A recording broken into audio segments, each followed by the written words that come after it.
अस्सलाम वालेकुम students, hope so you will be fine. My self Mohammad Junaid Saud, lecturer chemistry. Students, आज हमारा टेस्ट नंबर 26 कंडक्ट हुआ, basics of analytical chemistry and solvent extraction. तो काफ़ी important chapter था, बहुत सारी चीज़ें हैं जो आपको सीखने वाली हैं, तो इनको अच्छे तरीके से देखते जाएँ। तो स्टार्ट करते हैं आज की discussion. The value of distribution coefficient does not depend upon. Distribution coefficient के डी की वैल्यू किन फैक्टर्स पे डिपेंड नहीं करती। देखिए, नेचर ऑफ सल्यूट पे भी डिपेंड करती है कि किस टाइप का नेचर है, ठीक है, सल्यूट की क्या नेचर है। इस तरह बहुत सॉल्वेंट जो है हमारे पास, जो ऑर्गेनिक फेस है और हमारे पास जो एक्वस फेस है, उसकी नेचर पे भी डिपेंड करती है और उस सिस्टम के टेम्परेचर पे भी डिपेंड करती है। लेकिन मैस ऑफ सल्यूट जो डिज़ोल्व होता है उस पर डिपेंड नहीं करती, बिकॉज जो mass of solute dissolve can effect the total amount of solute.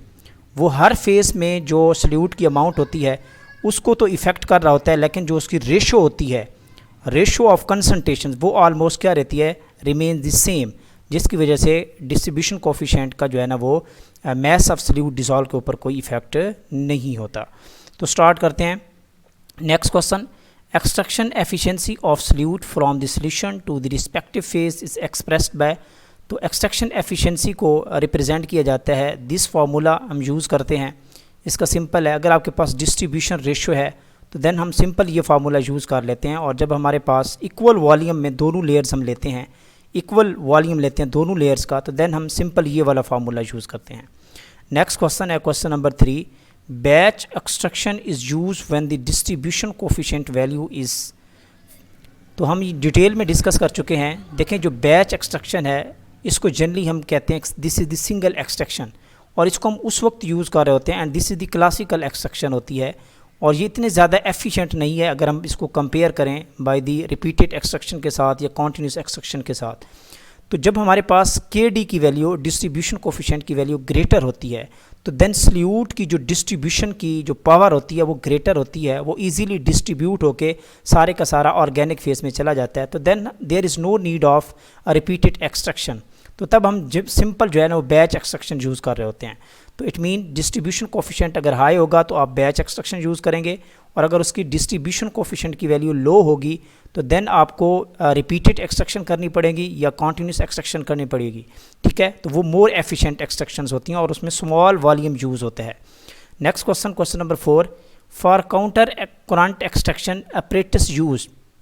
तो ये काफ़ी इंपॉर्टेंट जो है ना type of liquid liquid extraction है, काउंटर करंट एक्सट्रैक्शन, जिसमें दोनों फेसेस दोनों अपोजिट डायरेक्शन में मूव करती हैं, और सल्यूट भी इटसेल्फ अपने आप को डिस्ट्रीब्यूट करता है into the two opposite directions, ठीक है। जिसमें उसकी ज़्यादा इंट्रैक्शंस होती है वो उस साइड पे ज़्यादा मूव कर रहा होता है, जिस फेस के साथ उसकी लेस इंट्रैक्शंस होती हैं उसकी तरफ वो लेस मूव करता है।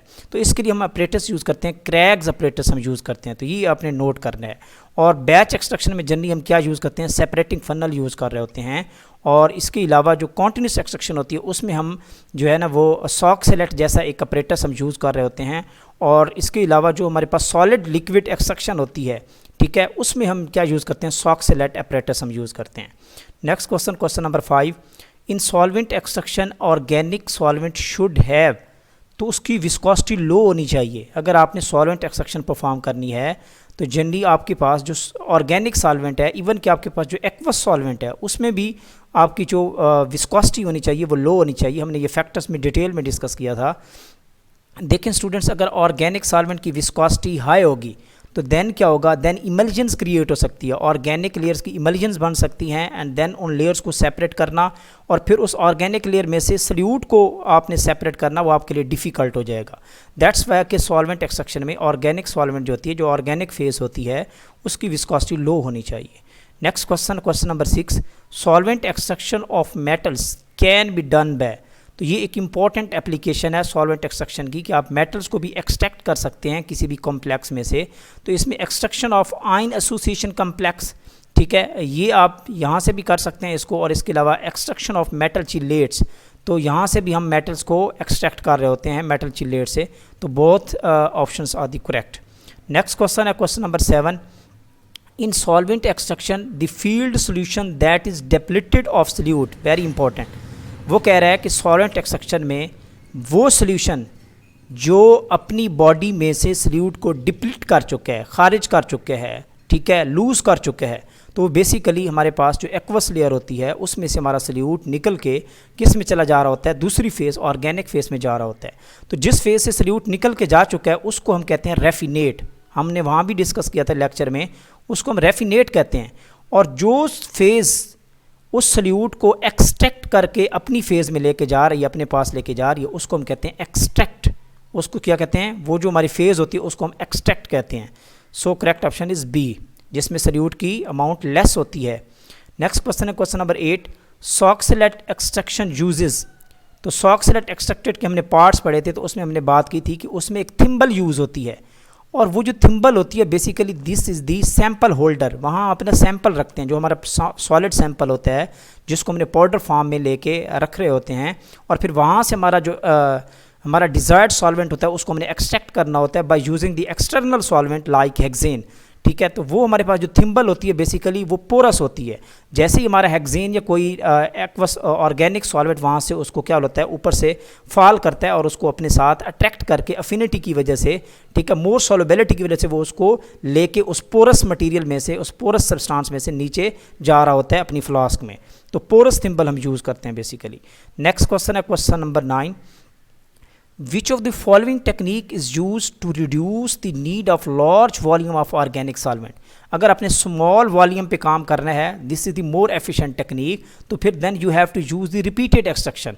और अगर आप फिर भी और ज़्यादा अच्छे तरीके से यानी कि एफिशिएंट टेक्निक यूज़ करना चाहते हैं, तो solid phase extraction is one of the most important and efficient technique. तो सॉलिड फेज एक्सट्रैक्शन में एक हमारी जो फेज़ होती है, एक जो हमारा मटीरियल होता है वो सॉलिड होता है, and this attraction is basically on the basis of affinity. Note कर लें, सॉलिड फेज एक्सट्रैक्शन में हमारी जो सेपरेशन होती है basically on the basis of affinity होती है। नोट कर लें, इसलिए इसको कहा जाता है कि SPE को, सॉलिड फेज एक्सट्रैक्शन को हम अफिनिटी क्रोमेटोग्राफी भी कहते हैं। This is the second name of solid phase extraction. It is also known as affinity chromatography. तो सॉलिड मटेरियल के साथ एक अट्रैक्शन क्रिएट हो जाती है और फिर उस सॉलिड मटेरियल को वहाँ से हम क्या कर लेते हैं, एक्सट्रैक्ट कर लेते हैं। तो basically this is the more efficient technique and can be performed at the small level, very important. तो ये बहुत ज़्यादा स्मॉल लेवल पे भी वर्क करती है। आप just app end of tube ले लेते हैं, छोटी सी जो वॉल्व ट्यूब होती है, आप उस पर भी जाके इसको परफॉर्म कर लेते हैं। इवन के जो आपके पास जो सॉल्वेंट एक्सट्रैक्शन है या लिक्विड एक्सट्रैक्शन है, तो आपको सेपरेटिंग फनल यूज़ करनी पड़ती है और लार्ज वॉल्यूम आपको यूज़ करना पड़ता है। तो आप एक छोटी सी ट्यूब लें, ऐसे जो है ना वो आप कह लें कि 1-2 ml की जो छोटी एप एंड ऑफ ट्यूब होती है, उसमें भी आप इसको परफॉर्म कर लेते हैं। तो ये इतनी यानी कि एफिशिएंट टेक्निक है solid phase extraction. Next question है question number 10, solvent extraction is better if repeated extractions are done using the small solvent. अगर आप सॉल्वेंट एक्सट्रैक्शन को स्मॉल वॉल्यूम पे लेके जा रहे हैं तो this is known as the repeated extractions. तो वहाँ रिपीटेड एक्सट्रैक्शन में आपका स्मॉल वॉल्यूम यूज़ हो रहा होता है और this is the more efficient technique, और आपका सारे का सारा सल्यूट मैक्सिमम आपकी ऑर्गेनिक फेज में चला जाता है और आप उसको सेपरेट आउट कर लेते हैं। नेक्स्ट क्वेश्चन है question number 11, which of the following is incorrect about the synergistic extraction.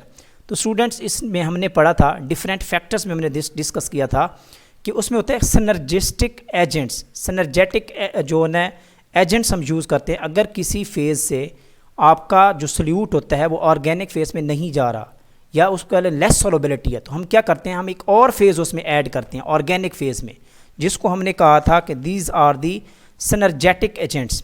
तो हम क्या करते हैं, उस ऑर्गेनिक फेज़ में सिनर्जेटिक एजेंट्स यूज़ करते हैं और वो क्या करता है, वो उस एक्सट्रैक्शन सल्यूट की एक्सट्रैक्शन एफिशिएंसी को इंक्रीज़ कर देता है और सल्यूट हमारा उस फेज़ से निकल के ऑर्गेनिक फेज़ में इजीली चला जाता है। एक तो ये होगा, यानी कि इसमें हम क्या यूज़ करते हैं, मिक्सचर ऑफ 2 एक्सट्रैक्टेंट्स, एक ऑर्गेनिक फेज़ और एक जो सिनर्जेटिक फेज़ हम उसमें ऐड करते हैं, तो 2 एक्सट्रैक्ट हम यूज़ कर रहे होते हैं। Second, type of solvent extraction, yes this is also the type of solvent extraction, ये भी करेक्ट स्टेटमेंट है। Enhance the stability of extracted complex, जो जिस कम्प्लेक्स को हम मेटल कम्प्लेक्स को एक्सट्रैक्ट करके लेके जा रहे होते हैं, तो ये बेसिकली उसकी स्टेबिलिटी को इन्हांस करता है और उसको मोर यानी कि उसकी अफिनिटी क्रिएट करता है, सॉल्युबिलिटी क्रिएट करता है इन दी ऑर्गेनिक फेज। तो these are all the correct options, तो इसमें से कोई भी इनकरेक्ट ऑप्शन नहीं है, so none of these, so none of these is the correct option. Next question है question number 12, a reagent used for the preservation of blood sample for the glucose estimation. तो हमने sample की preparation में बात की थी कि sample को सम टाइम वो सैंपल होते हैं जिनमें से एक्सपेरिमेंट हमने परफॉर्म करना होता है जिनके ऊपर, तो उसको हमें क्या करना पड़ता है, प्रिजर्व करना पड़ता है। तो सेम लाइक अगर आपने ब्लड ग्लूकोज लेवल चेक करना है तो देन जिस पर्सन का आपने ब्लड लेना होता है तो उस ब्लड को प्रिजर्व करना होता है। क्या करना होता है, आपने उसमें सॉल्ट, आयनिक सॉल्ट ऐड करना होता है, लाइक सोडियम फ्लोराइड हम ऐड करते हैं, और उससे ये होता है कि हमारा ग्लूकोज जो होता है वो ब्लड के अंदर डीकम्पोज नहीं होता, और उसको हम जो है ना वो परफेक्टली कंप्लीटली हम उसको एस्टिमेट कर लेते हैं कि कितनी अमाउंट में हमारा ग्लूकोज लेवल मौजूद है। नेक्स्ट क्वेश्चन है question number 13, sample consist of several portion of the material to be tested. तो हमने सैंपल को डिफरेंट कैटेगरीज में डिवाइड किया था, तो ये भी हमने लेक्चर में डिस्कस किया था। एक हमारा ग्रॉस सैंपल होता है, एक हमारा लेबॉर्ट्री सैंपल होता है, और एक हमारा होता है एनालिसिस सैंपल। तो जो लार्ज वॉल्यूम जो हम कलेक्ट करके आते हैं, ठीक है, तो उसको हम कहते हैं ग्रॉस सैंपल, यानी कि लार्ज पोर्शन ऑफ सैंपल होता है जो हमारा स्टडी पार्ट नहीं होता, उसको हम ग्रॉस सैंपल कहते हैं। नेक्स्ट क्वेश्चन है question number 14, acceptance and rejection of outlier is decided by. तो डिफरेंट टेस्ट हम यूज़ करते हैं। तो हमने कहा था कि जो आपकी वैल्यू है, आपका जो डाटा है, जो आपका रिज़ल्ट है, आपने देखना है कि उस रिज़ल्ट में से कोई ऐसी वैल्यू तो नहीं है जो आपके रिज़ल्ट को क्या कर रही है, डेविएट कर रही है, उसको हम कहते हैं सस्पेक्टेड वैल्यू।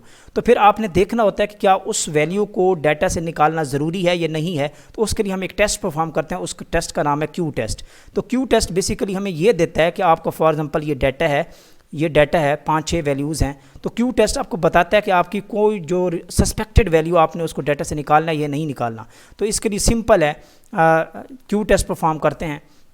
तो आगे जाके मैंने एक न्यूमेरिकल भी दिया है इसको, तो उसको हम देख लेंगे।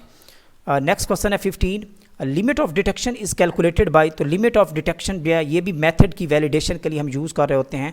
तो लिमिट ऑफ डिटेक्शन को सिंपल फार्मूला यूज़ करते हैं 3.3, कुछ बुक्स में 3 भी आपको मिलेगा, 3.3 multiply standard deviation over slope, 3.3 multiply standard deviation over slope. तो ये वाला फार्मूला हम यूज़ करके इजीली कैलकुलेट कर लेते हैं लिमिट ऑफ डिटेक्शन, और ये है limit of quantification. Next question number 16, the number 7.65 is rounded to. ये बहुत ही सिंपल हमने कैलकुलेशन की थी। देखें, अगर हमारा लास्ट डिजिट 5 हो तो फिर हमने 2 चीज़ें देखी थी कि 5 से जो नेक्स्ट डिजिट है अगर वो तो इवन होगा, तो उसमें 1 इंक्रीज़ कर देंगे, और अगर ऑड होगा तो उसमें 1 इंक्रीज़ कर देंगे, और अगर इवन होगा तो उसमें हम कोई चेंज नहीं करेंगे और 5 को डिप्लीट कर देंगे। तो 5 को डिप्लीट कर देंगे और ये हमारा 7.6 जो है, this is the correct option. Next question है 17, the number of significant figures in the number. तो हमने रूल पढ़ा था कि अगर आपके पास 0 जो है वो इस साइड लेफ्ट साइड पे है तो आपके नंबर ऑफ सिग्निफिकेंट फिगर्स क्या होंगे, जो पॉइंट से ये वाले 0 होते हैं उसको हम काउंट नहीं करते, ठीक है, ये वाले पॉइंट 0 नहीं काउंट नहीं करते। तो हमारे पास 3 जो है, these are the significant figures. Next question है 18, gravimetric method is based on which of the following property. तो बेसिकली जो हमारा ग्रेविमेट्रिक मेथड होता है, this is the precipitation titrations. Basically gravimetric method में हमें क्या करते हैं, प्रेसिपिटेट बनाते हैं। तो हमारा इनसॉल्युबल जो प्रेसिपिटेट्स होते हैं वो हमारे पीपीटी की फॉर्म में आ जाते हैं, एंड देन हम उसको फिल्टर करते हैं, और उसको हमने बेसिकली क्या कैलकुलेट करना होता है कि how much the amount of precipitates. तो वो एक्चुअल में आपकी एनालाइट के बारे में बताती है कि आपके सैंपल में कितनी अमाउंट में थी। तो एक्चुअल में ये हम मैस ऑफ सब्सटेंस देख रहे होते हैं किसमें, ग्रेविमेट्रिक मेथड में, प्रेसिपिटेशन की वजह से। नेक्स्ट क्वेश्चन है question number 19, which of the following method is most common for the separation of liquid components from the mixture. अगर आपके पास कोई मिक्सचर है और उसमें से लिक्विड कंपोनेंट को आपने एक्सट्रैक्ट करना है तो भाई सिंपल डिस्टिलेशन कर लें, ठीक है, on the basis of boiling point उसका क्या हो जाएगा, वो डिस्टिल हो जाएगा। जिसका लो बॉइलिंग पॉइंट होगा वो जल्दी जल्दी डिस्टिल हो जाएगा और आप उसको कलेक्ट कर लेंगे। तो A option is the correct. Next question है 20, विच of the following is a qualitative technique. तो यूवी विजिबल भी क्वांटिटेटिव है, इसमें हम अब्जॉर्प्शन करते हैं, ठीक है, on the basis of lambda max. और वॉल्यूमेट्रिक एनालिसिस भी हम क्या करते हैं, हम इसकी वॉल्यूम लेते हैं और फिर उसके बाद इसकी कैलकुलेट करते हैं कि how much amount is present, ठीक है। और आईआर जो है, this is the qualitative technique, और जस्ट ये हमें बताती है कि किस कंपाउंड की आइडेंटिफिकेशन के बारे में बताती है कि फ़लाँ कंपाउंड में फ़लाँ फंक्शन ग्रुप है, और देन हम उसको आइडेंटिफाई कर लेते हैं। This is the qualitative technique. 21 है, if the values of 2 variables move in the opposite direction. तो कोरिलेशन, तो कोरिलेशन की डिफरेंट टाइप्स होती हैं, एक को हम कहते हैं पॉजिटिव कोरिलेशन, एक को हम कहते हैं नेगेटिव कोरिलेशन, ठीक है। इस तरह एक लीनियर होता है और एक नॉन लीनियर होता है। तो बहरहाल ये जो हमारे पास एक कोरिलेशन कोफिशिएंट है, अगर तो आपके पास ये इस तरह का ग्राफ होगा, ठीक है। तो लीनियर हो भी सकता है, नहीं भी हो सकता, ये ज़रूरी नहीं है, लेकिन हम कोरिलेशन को देख रहे हैं। तो इसमें देखें ये हमारे पास एक्स फैक्टर है, दिस इज दी वाई। तो इस केस में देखें तो अगर हम एक्स की तरफ जाते हैं तो वाई का फैक्टर जो है वो डिक्रीज़ होता है, और अगर हम एक्स की वैल्यू लो की तरफ आते हैं तो फिर वाई का फैक्टर इंक्रीज़ होता है। तो यानी कि एक वैल्यू इंक्रीज़ होने से दूसरी डिक्रीज़ हो रही है। तो दिस इज़ दी, दोनों अपोजिट डायरेक्शन में वैल्यूज़ जा रही हैं, एक पॉजिटिव की तरफ जा रही है तो दूसरी नेगेटिव की तरफ आना शुरू हो जाती है। तो इसको हम कहते हैं नेगेटिव जो है ना वो, इसको कहते हैं कोरिलेशन। और अगर इस तरह का रिलेशन होगा तो इसको हम कहते हैं पॉजिटिव रिलेशन। नेक्स्ट क्वेश्चन है 22, value of correlation coefficient ranges from. तो हमने बात की थी कोरिलेशन कोफिशिएंट को आर से रिप्रेजेंट करते हैं, और इसकी वैल्यू लाया करती है +1 से लेकर -1 तक लाया करती है। और इसकी जो बेस्ट वैल्यू होती है, अगर आपने लीनियरिटी को शो करना है, आपका जो बेस्ट मेथड है, तो भाई अगर आर की वैल्यू 1 के इक्वल होगी तो वो आपके दोनों जो वेरिएबल्स हैं एक्स एंड वाई, वो दोनों के दोनों एक दूसरे पे फुल्ली 100% डिपेंडेंट होंगे और बिल्कुल लीनियर ग्राफ आएगा, और आपका मोर एफिशिएंट मेथड होगा और वैलिड मेथड होगा। ठीक हो गया। तो इसके लिए जनरली कहा जाता है कि अगर आपकी वैल्यू 0.99 से ग्रेटर है, ठीक है, आपकी आर की वैल्यू, तो जनरली इसको कहा जाता है कि this is the good efficiency. ठीक हो गया। तो इसकी रेंज जो है वो +1 से लेकर -1 तक है, ये नोट कीजिएगा। और अगर आर की वैल्यू 0 होगी तो इसका मतलब ये हुआ कि दोनों एक दूसरे पे डिपेंड ही नहीं कर रहे, दोनों X and Y factors. Next question 23 है, which of the studies below is not required for the method validation. तो मेथड वैलिडेशन के लिए कौन सी जो है वो रिक्वायरमेंट नहीं है। तो भाई लीनियरिटी भी मेथड वैलिडेशन के लिए है, रेंज भी है, कैलिब्रेशन भी है। These are all the requirements for the validation of method. So इसमें से कोई भी जो है ना वो यानी कि ऐसा नहीं है जो रिक्वायर्ड ना हो। तो नॉन ऑफ दीज इसका करेक्ट ऑप्शन है। 24 है, a method in which noun amount of compound, जब आपने noun amount of compound add करनी है into the unknown from the analyte, a method in which noun amount of compound different from the analyte, very important point, यानी कि आपने उस analyte को आपने ऐड करना है जो आपके अननाउन का जो आपका एलिमेंट है जिसको आप आइडेंटिफाई करना जा रहे हैं एनालाइट को, उससे वो डिफरेंट होना चाहिए। तो हमने क्या बात की थी, उसको हम कहते हैं इंटरनल स्टैंडर्ड मेथड, जो मैंने आपको एग्जांपल भी दी थी कि अगर आप सोडियम को एनालाइज करने चाह रहे हैं तो आप उसमें पोटाशियम का साल्ट ऐड करते हैं, और पोटाशियम जो है ये मोर आयोनाइजेबल होता है, जल्दी जल्दी आयोनाइज हो जाता है, तो आपका सोडियम जो है वो आयोनाइज नहीं हो सकता, उसके फ्री एटम्स बन जाते हैं, और फ्री एटम्स की जब अमाउंट इंक्रीज़ होती है तो आप उसको डिटेक्ट कर लेते हैं। तो ये एक इंटरनल स्टैंडर्ड मेथड है। और जो एक्सटर्नल स्टैंडर्ड मेथड है, हम सेम एनालाइट का जिसकी हम अननाउन कर रहे हैं उसको हम सेम एनालाइट ऐड करते हैं, तो उसकी अमाउंट की कंसंट्रेशन इंक्रीज हो जाती है, वो डिटेक्टेबल हो जाती है, और उसको हम डिटेक्ट कर लेते हैं। तो उसको हम कहते हैं एक्सटर्नल स्टैंडर्ड मेथड या स्टैंडर्डाइजेशन मेथड भी कहते हैं। नेक्स्ट क्वेश्चन है 25, which type of glass ware would not give the critical measurement. कौन सा ग्लास जो है ना वो ग्लास है, ग्लास वेयर है जो क्रिटिकल मेजरमेंट नहीं देता। देखें वॉल्यूमेट्रिक फ्लास सबसे बेस्ट होता है, अगर आपने वॉल्यूम को मेजर करना है तो volumetric flask is the more accurate measuring glass ware. और उसके बाद फिर आपने ग्रेजुएटेड सिलेंडर है, ठीक है, और देन जो है ना बीकर जो है ये लेस एक्यूरेट है। तो कभी भी आपने वॉल्यूम को बीकर में मेजर नहीं करना कि 50 ml का बीकर पड़ा है 100 का है, तो जनरली हम क्या करते हैं आसानी के लिए उसी में मेजरमेंट कर लेते हैं। तो this is not the accurate method. Next question है 26, durable material use to make the heat resistant glasswares. तो हीट रेजिस्टेंट ग्लासवेयर बनाने के लिए कौन सा जो ड्यूरेबल मटेरियल है इनमें से, तो इनमें से जो है वो बोरोसिलिकेट है। तो बोरोसिलिकेट हमने वो टेबल भी आपके साथ शेयर की थी कि वो 200 डिग्री सेंटीग्रेड पर भी टेम्परेचर को टॉलरेट कर लेता है। तो अगर आप ग्लासवेयर पे कोई वर्क कर रहे हैं, एक्सपेरिमेंट परफॉर्म कर रहे हैं, तो आप 200 डिग्री तक उस ग्लासवेयर को हीट अप कर लें तो नो इशू, ठीक है। इसी तरह आपकी पॉलीस्टाइरीन जो है ये इस लेस ड्यूरेबल होती है और ये 7 डिग्री सेंटीग्रेड तक इसको टॉलरेट कर लेती है, और ये उससे भी ज़्यादा लेस एक्यूरेट होती हैं, तो ये हम यूज़ ही नहीं करते। ठीक हो गया। तो so correct option is C. Next question है question number 7, which of the following is a random error. तो रैंडम एरर बेसिकली ये नेचुरल एरर होती है और इसको हम रिमूव नहीं कर सकते, इसको इजीली डिटरमाइन हम नहीं कर सकते। तो जो कैलिब्रेशन एरर होती है ये बेसिकली इंस्ट्रूमेंट की अनकैलिब्रेटेड इंस्ट्रूमेंट की वजह से होती है, तो हम इसको रिमूव कर सकते हैं, ठीक है। तो ये रैंडम एरर में नहीं आती। इसी तरह जो पैरालैक्स एरर होती है ये बेसिकली ये अपेरेंट शिफ्ट की वजह से होती है। जब हम मेजरिंग कर रहे होते हैं, फॉर एग्जांपल आपने वॉल्यूमेट्रिक फ्लास्क या मेजरिंग सिलेंडर लिया है 100 ml है, आप उसको मेजर कर रहे हैं, या आप ब्यूरेट में जब हम रीडिंग ले रहे होते हैं तो जल्दी हम क्या करते हैं, हम डिफरेंट एंगल से उसको देख रहे होते हैं। कोई नीचे से देख रहा होता है, कोई ऊपर से देख रहा होता है, और कोई इसका जो एग्जैक्ट जो है वो जो लोएस्ट मेनिस्कस लेयर होती है वहाँ से देखना होता है, और उसकी आपकी जो आइज़ हैं वो बिल्कुल उस लेयर के एग्जैक्ट एंगल पे हों, राइट एंगल पे हों, तो उस ये this is the correct statement. तो पैरालैक्स एरर भी बेसिकली पर्सनल एरर की वजह से होता है, तो this is not the random error. इस तरह एक होती है मिस अलाइनमेंट एरर, तो ये भी आपकी रैंडम एरर नहीं है, बेसिकली ये होती है due to the displacement of measuring instrument.